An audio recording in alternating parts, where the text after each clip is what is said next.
Invité au mariage de sa petite cousine, il est tué, démembré et servi aux autres invités, on te raconte.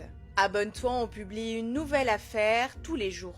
Le 17 juillet 2008, Benji Ganné, 25 ans, se rend au mariage de sa petite cousine dans un village sur l'île de Palawan aux Philippines. La soirée se déroule parfaitement bien, les invités s'amusent et tout le monde célèbre le jeune couple de mariés. Vient alors le moment de la première danse, les amoureux s'élancent sur la piste et tous les invités les regardent, le sourire aux lèvres.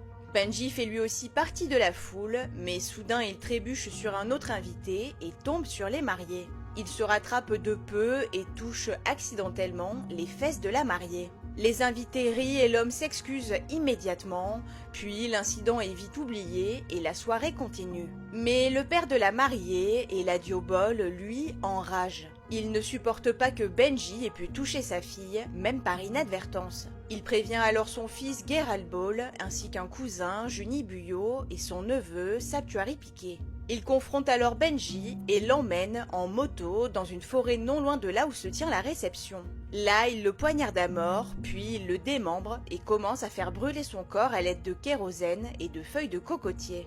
Les 4 hommes goûtent les restes de Benji et décident de revenir au mariage avec des bouts cuits de leurs victimes. D'après Juni, ils ont même servi ces restes aux invités.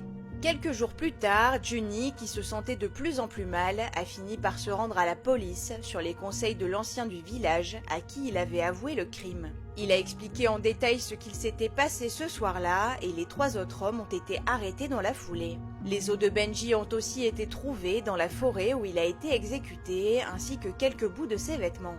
Malheureusement, depuis, aucune autre information confirmée est sortie. Néanmoins, d'après certaines sources, les 4 hommes sont aujourd'hui en prison, mais on ne sait pas exactement pour combien de temps, ni quels chefs d'accusation ont été retenus à leur encontre.